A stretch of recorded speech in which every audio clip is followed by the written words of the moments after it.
CET का जो exam है उसके बाद जिन बच्चों का ये एग्ज़ाम क्वालिफाई होता है उसके बाद जो पेपर होंगे उस पेपर सभी बच्चों को जिन्होंने सीईटी क्वालिफाई किया है उनको एग्ज़ाम देने का मौका दिया जाए। भाई इस टाइम पंचकुला हाँ HSSC ऑफिस क्या गए ज्ञापन पूरा ज्ञापन लिख दिया जी। जैसे ने भी नहीं सुनेंगे ना फिर नहीं सुना जाएगा। इतना बड़ा ज्ञापन लिख कर ले रहा हूँ की बारी। अरे देखो भाई ये रैंडमली अलग अलग बड़का के साइन करवाए थे बकायदा जो बालक लेके ज्ञापन। अब हम सिर्फ चेयरमैन साहब से रिक्वेस्ट करने आए हैं कि जो है हमारी जो है ज्वाइनिंग है 453 की, जिनके इंटरव्यू सितंबर में 20 और 21 तारीख को हैं, उनकी ज्वाइनिंग जो है वो करवाई जाए। सर हम यही रिक्वेस्ट करने आए हैं। नमस्कार। नमस्कार जी, नमस्कार सर, सीईटी का मुद्दा पूरे हरियाणा में छा रहा है, विपक्ष भी इस पर पूरा अंगा लगा रहा है और आप तो खैर देख नहीं लग रहे हो। क्या कुछ आपको लगता है सर क्या होना चाहिए? सर दूसरा मुद्दा है पीटीआई भर्ती का। लगभग 450 पोस्ट हैं पीटीआई में और कुछ तो व्यक्ति ऐसे हैं जिनके 2-2 महीने रिटायरमेंट के रह चुके हैं। क्या लगता है उनका कुछ होगा या नहीं? अच्छा सर, एक क्वेश्चन आता है ड्राइंग्स टीचर का। सर उसमें 500 सीट कह रहे हैं बचेंगी, जिनमें 120-130 आईटीआई के भी हैं और कह रहे हैं कि अगर आप उसमें थोड़ा सा गुजारिश कर दो, क्योंकि ऐसा जेबीटी में हुआ है। अगर आप ड्राइंग टीचर को लेकर सोच लें तो कुछ नहीं। 816 हरियाणा पुलिस की जो ज्वाइनिंग है सर वो अटकी हुई है, उसमें अगर कुछ हेल्प हो जाए। बहुत सारे बच्चे उनको पजल हैं, वो समझ नहीं आ रहा कि अब आगे तैयारी करें या कैसे, मतलब वो समझ नहीं आ रहा।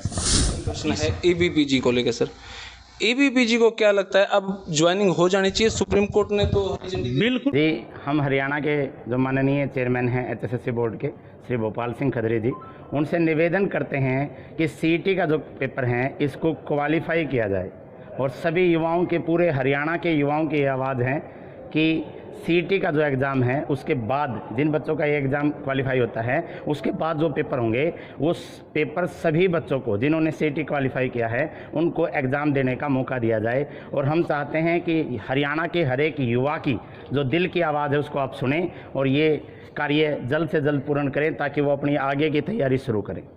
बहुत बहुत धन्यवाद। तो सारे भाई ने भाई मेरी राम राम। मैं जगदीप शर्मा स्टेप अप जय सर यूट्यूब चैनल पर आपका स्वागत करता हूँ। भाई इस टाइम पंचकुला हाँ HSSC ऑफिस क्या गए। मेरे साथ दीपक लाठर भाई है। भाई साहब राम राम। राम राम जी। राम भाई मेरे राम राम राम जी। तो लगातार 5 दिन हो गए, 5 दिन तो हो गया अपन, 6ठा दिन आ गया जी। 6ठा दिन है भाई। पहले दिन हमने सीईटी के मुद्दे पे वीडियो बनाई ऑफिस में बैठ के बच्चों के साथ। दूसरे दिन फिर अपन यहाँ पे आ गए, 2 दिन अपन यहाँ लग गए। हाँ, फिर जींद के जो हमारे MLA उनसे मिले एक दिन, फिर चंडीगढ़ भी गए थे, फिर हिसार 17 तारीख को गए, कल 18 फिर कल यहाँ पे रोहतक गए में थे। हाँ, फिर आज भाई हम यहाँ पे पंचकुला हमारे यहाँ हमारे चेयरमैन साहब को ज्ञापन दें। हमने एक वीडियो भी बना रखी है, वो अपने दिखावांगे।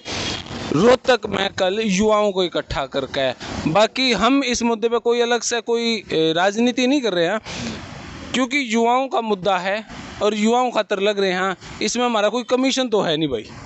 तो ज्ञापन देन आज आए हैं यहाँ पे। और भाई देखो सवेरे की चाय। भाई साहब ज्ञापन दिखाओ एक बार हमारा। ज्ञापन पूरा ज्ञापन लिख दिया जी। जैसे ने भी नहीं सुनेंगे ना फिर नहीं सुना जाएगा। इतना बड़ा ज्ञापन लिख कर ले रहा हूँ की बारी। अरे देखो भाई ये रैंडमली अलग अलग बड़का के साइन करवाए थे बकायदा, जो बालक को लेके ज्ञापन। अभी चेयरमैन साहब से मिलेंगे और उनसे बात कराएंगे और फिर क्या बात होगी वो निष्कर्ष बाद में बताऊंगे। तब तक के लिए wait and watch. Thank you. भाई यहाँ पे पीटीआई मास्टर खड़े हैं और दुख की बात तो यह है, खैर सरकार ने कुछ लगाए भी हैं, उनका धन्यवाद भी है, लेकिन दुख की बात यह कुछ 443 कैंडिडेट रह भी गए हैं। हम बात कराएंगे इनसे, लेकिन उनमें से कुछ कैंडिडेट तो ऐसे जिनके 2-2 महीने रिटायरमेंट के रह गए हैं। तो सरकार थोड़ा सोच ले। नमस्कार जी। नमस्कार सर, सभी को राम राम जी।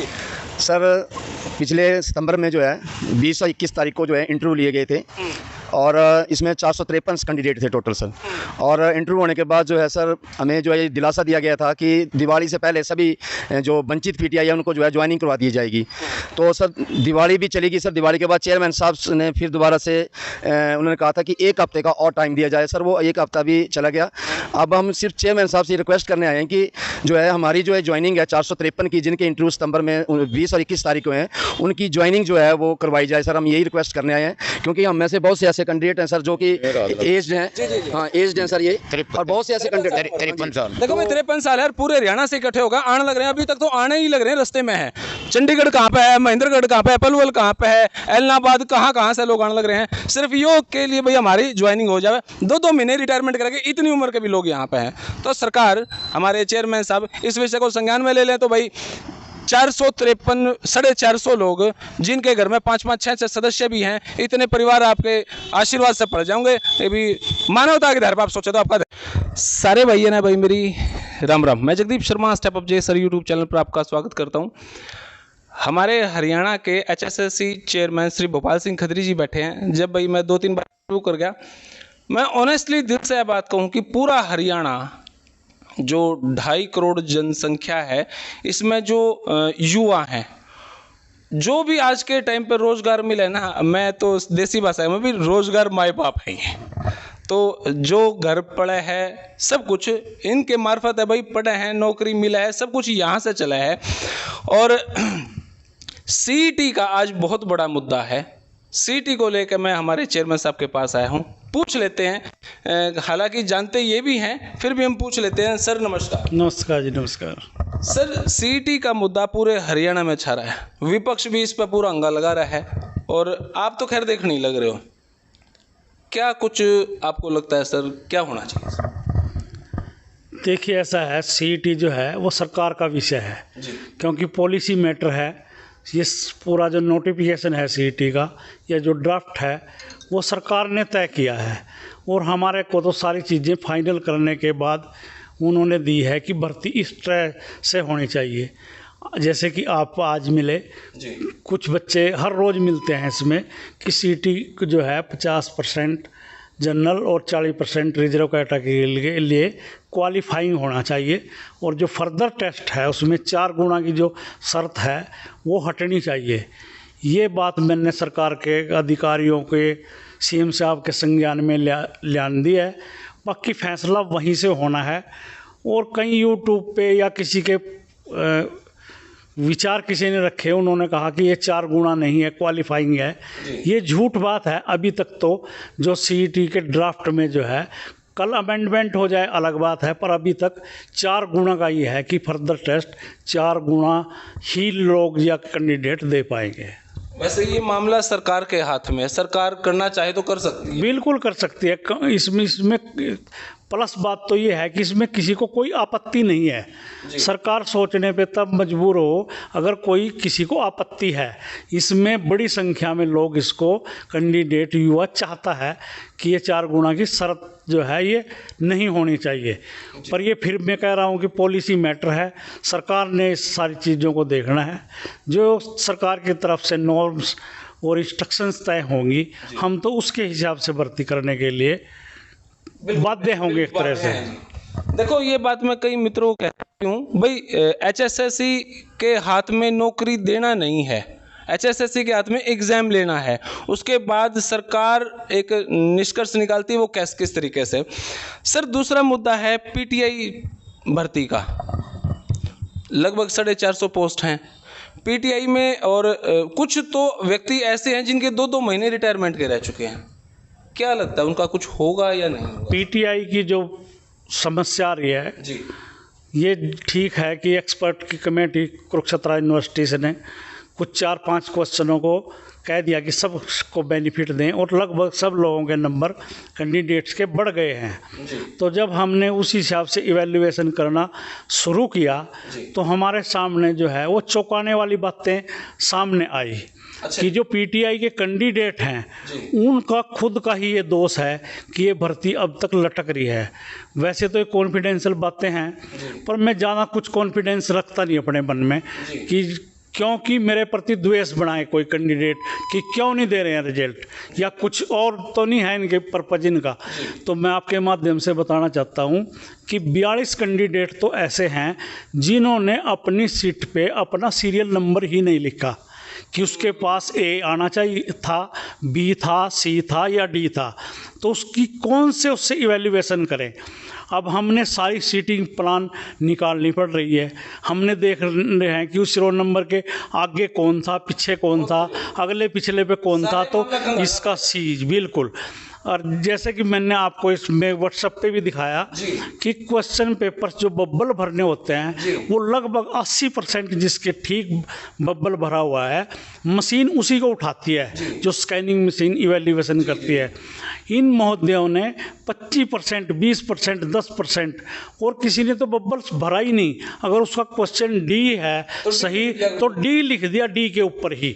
तो इस तरह की हमारे को प्रॉब्लम आ रही है और ये 7,500 के 7,000 हमने मैनुअली चेक करने पड़ रहे हैं। कुछ हमने कर लिए और ये जो समस्या है, चलो उन्हें तो जो कुछ समस्या पैदा कर दी वो ठीक है, पर हम इसको जल्दी ही इसी हफ्ते में सॉल्व करने जा रहे हैं।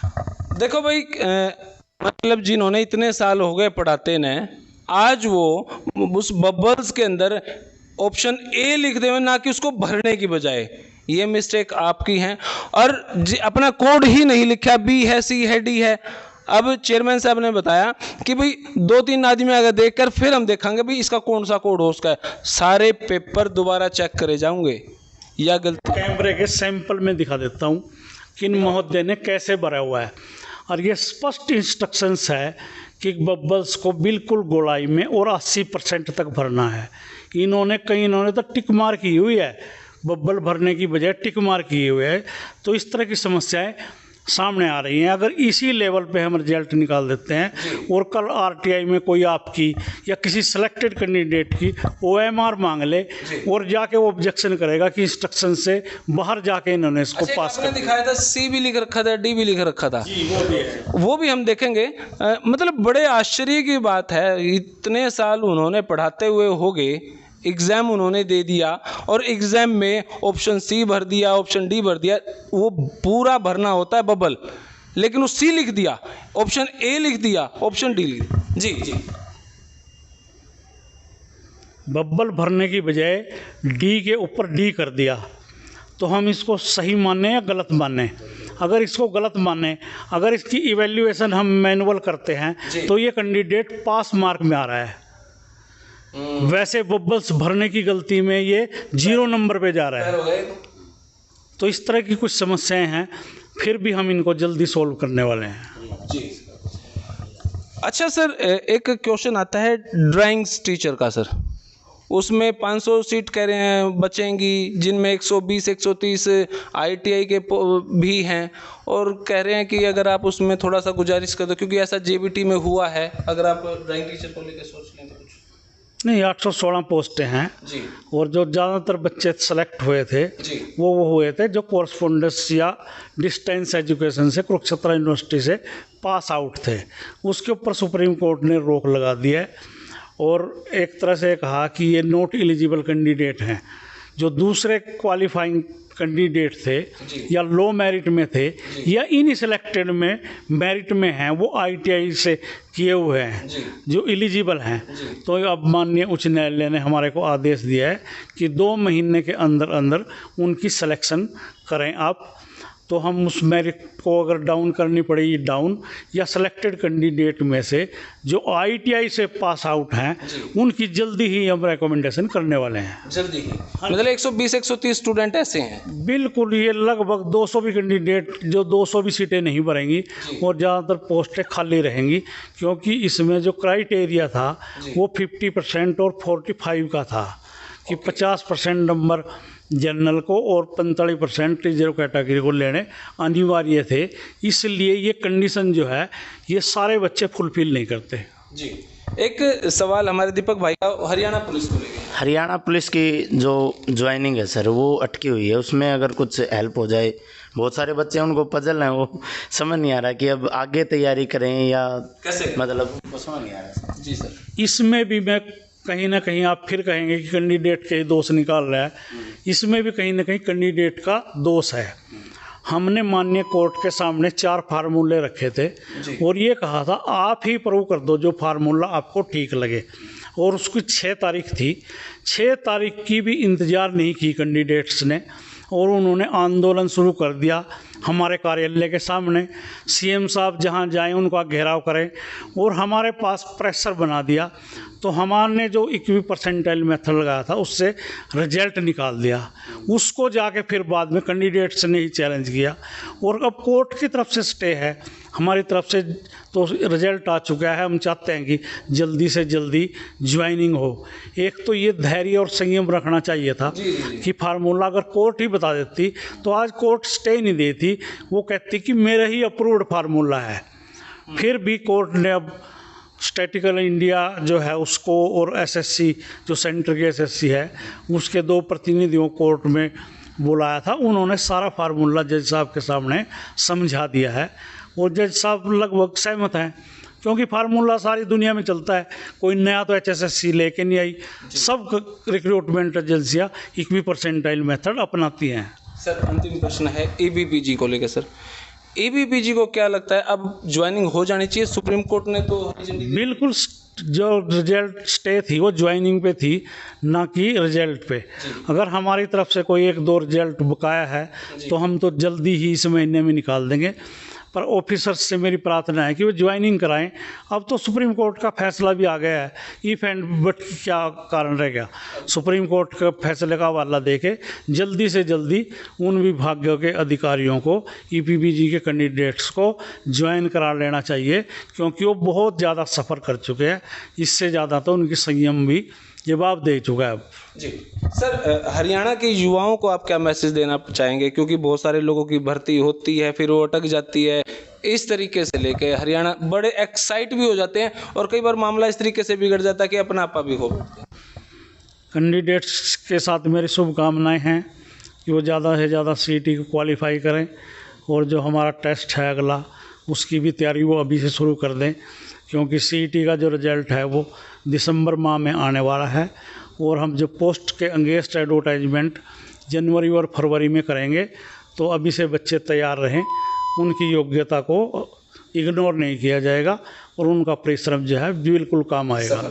जी एक सर, वैसे बच्चों की तरफ से ये सबसे ज़्यादा दिक्कत आ रही है कि जैसे एसएससी अगर हमें कुछ बता दे, जैसे एसएससी बता देता है कुछ, अगर ऐसा हो जाए कि भाई हरियाणा बोर्ड की तरफ से भी कुछ ऐसा चाहे एक भाई इतने क्वेश्चन इस चीज़ क्या, ऐसा कभी ये पॉसिबल हो जाए तो सर कुछ हेल्प हो जाएगी? ये बिल्कुल हमने एनटी की बार बताया था और हम एडवर्टाइजमेंट करने के बाद बिल्कुल सिलेबस डालेंगे हर पोस्ट का और ये बताएंगे कि क्वेश्चन इस तरह से पैटर्न आएगा।